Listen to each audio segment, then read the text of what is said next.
Tēnā koutou katoa, ko Charlotte McKay tōku ingoa. I'm a Senior Policy Advisor at LGNZ, and it's really great to be here with all of you today. Thank you to Living Streets for gathering us, and to Tim for this panel. Great to be here with Duncan and Danny as well.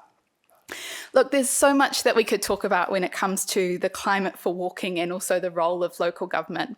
But for today, I want to focus on how councils and communities can work together in placemaking to make our towns and cities more walkable and more resilient for the future.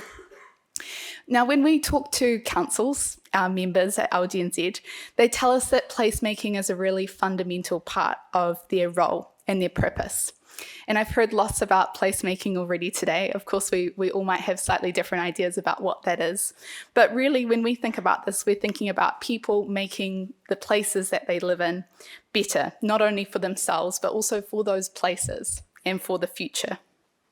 So it's about making our communities more resilient, but also more connected, and so that it's easier for people to access the essential services and connect with others in their community.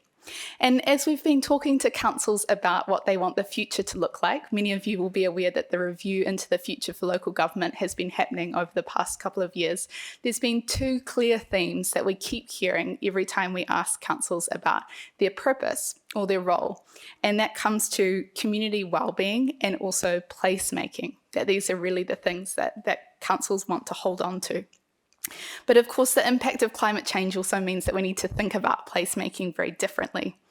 And certain effects are much clearer in our urban areas as well. For example, temperature increase, often worse in cities due to heat island effect. Seems slightly absurd to be talking about that today, but we know in other parts of the world we're seeing that more clearly at the moment. And also, of course, are vulnerable to surface flooding, since urban areas are highly impermeable and also intense producers of emissions.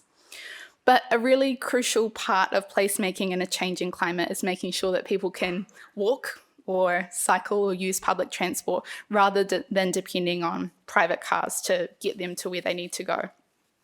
And the good thing about this is that local government actually already has a really broad range of tools and levers to shape our towns and cities. And examples are things like the decisions around land use planning, of course, where things are built, where housing is, where community facilities are, how they're built. All of these are areas where councils do have a lot of influence. And there's other ways as well. We're thinking about how resilience can be built and where community infrastructure is provided so that it's accessible, it's well connected to active transport options and able to adapt to a changing climate. And we can see really good examples of that here in Ototahi. Also, another one is Blenheim's new library and art gallery, which is a really good example of a facility that provides spaces for the community to come and gather.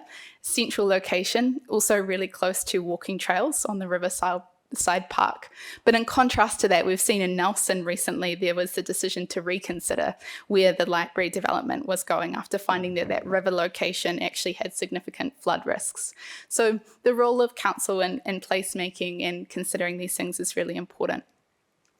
Of course, there's also the ability to create cooler urban areas or mitigate that heat island effect by bringing water back into cities through things like daylighting streams or developing more green spaces.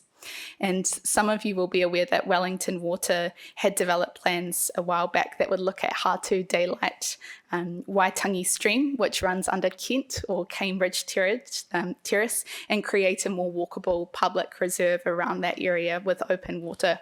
And so while that's still a little way off yet, councils are actively looking at the example, even of here with Otakaro and the Avon regeneration as a great example. Then councils are also managing our roads and transport networks in many ways, as we've already heard about this morning. And while the shift towards regional planning committees under the new RM system will likely impact the placemaking role of councils, LGNZ has been advocating for local voice to have a really strong role in that new system, and that's something we're continuing to push for. Another positive change is the Reshaping Streets package, which came into effect on Friday as well. But what we're hearing from councils again and again is that they do want to have a greater role in placemaking, but there are things that make that challenging too. And one of those things is that placemaking really requires behaviour change and it needs advocates. And when we think about placemaking and the kaupapa of living streets, so much of it is about behaviour change. And for our communities to be more resilient towards climate change, it means changing the way that we're moving and travelling, of course. But when councils are making decisions about new pedestrian-only areas or cycle lanes, of course they need to consult with their communities. And the challenge is that placemaking that prioritises more walkable towns and cities is often going against the vested interests of particular lobby groups. And those lobby groups are usually very well represented in the consultation process and often loud as well. Then we're seeing this play out in different places at the moment, like Wellington with the Let's Get Wellington Moving Golden Mile proposal, which has drawn quite a lot of strong opposition, particularly from the business community. But the same is also true in Dunedin. You know, the former mayor was one of the key drivers behind the George Street redevelopment, which is reducing traffic and turning that central area into a priority pedestrian zone.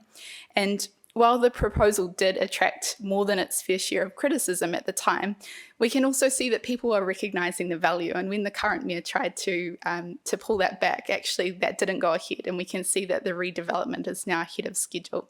So there's some really good examples of positive change. But of course, the preferences of a community, they're so different place to place, as you all well know. And in some places, there's some really great work happening to make our towns and cities more walkable. But in other places, there's actually still really large parts of the community that don't see climate change as even being a part of council's role. And that's something that we have to grapple with within our communities. But for councils to make placemaking decisions that can make our places more resilient, vibrant and walkable, they really need advocates in our communities that can champion the benefits of these changes.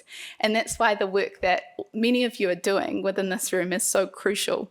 And the more that we can talk about the benefits that these changes can bring about, then the more that we can encourage our communities to get on board with them as well. And of course, one of the best ways to do that is to share the value and talk about the good work that's already happening.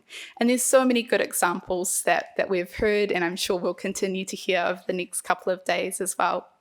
But we really need people to talk about and share those good stories and talk about their value, what they mean for our communities, the impact that they're having now, and also can have in the future.